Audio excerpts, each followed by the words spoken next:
Okay, so we're not saying so today.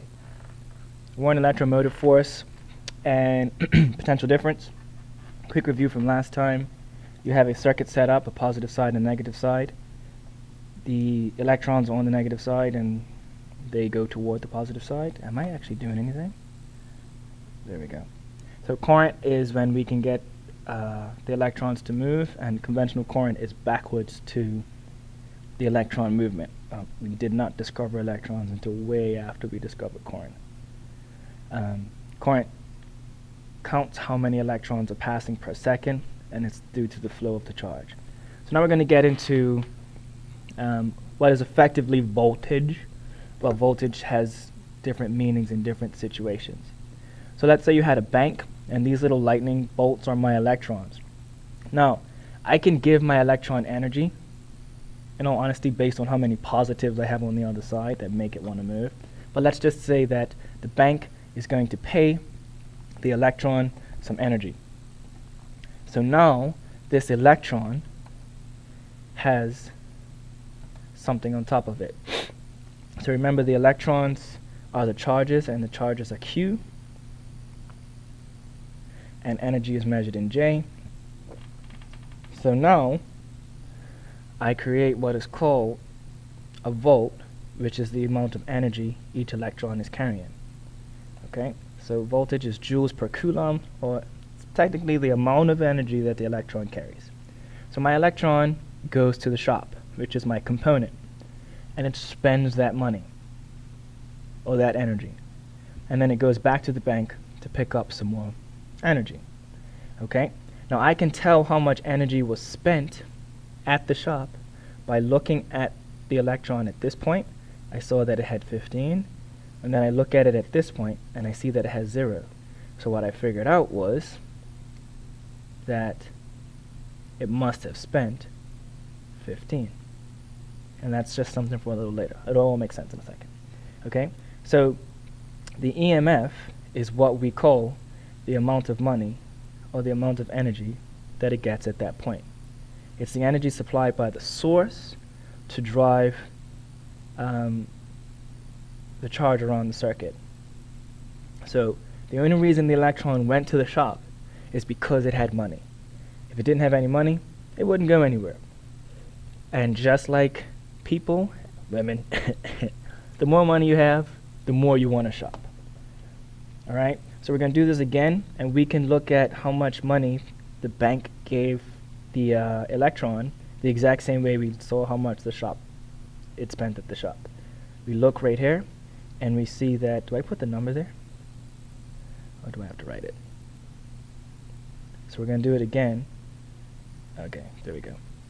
And we look, and we saw that it had 15 at the beginning of its shopping trip and 0 at the end. So I take a device called a voltmeter, and I look before the bank, and I look after the bank with my voltmeter, and it tells me 15. And that's because I work out EMF by looking before and after the source, or the bank. Now, if I look like I did earlier at the shop, at how much it has before and how much it has after, and I use my voltmeter again, before and after, I'll see that it spent 15. And that is PD, potential difference.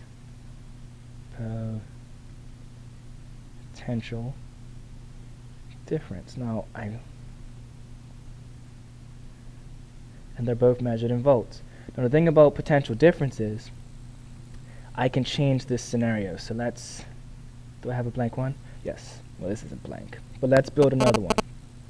So we have our battery, and we have one shop, and we have 2 shops. Okay? So if I put my voltmeter on this guy, it tells me I have 6 volts. Alright? So that means each electron on this side gets 6 joules of energy. Now what happens is when my electron reaches this shop, it only spends 3 in this example. And then when it gets to this shop, it only spends 3. Now when I look across both shops, I'll see that it spent 6, but if I look at each shop individually, I'll see that it spent 3. And what you'll find is that your PD, when all added together, has to equal your EMF. Alright, it'll make a little more sense later, but you have to spend all your money before you go home, and you have to spend something at every shop. So this example is very easy because there's only one shop. But if I had 10 shops on my way home, I would have to spend something at each shop before I go home. And my voltmeter would be used on either side of each store to tell me how much I spent. So if I had 15 and now I have 12, then I must have spent 3 at this shop. If I have 12 and now I have 6, then I must have spent 6 at that shop. 6 and 3 is 9, so then this one must also be 6. I completely ruined that PowerPoint. Alright, so EMF and PD are both measured in volts. And remember, volts broken down are joules per coulomb. Bang.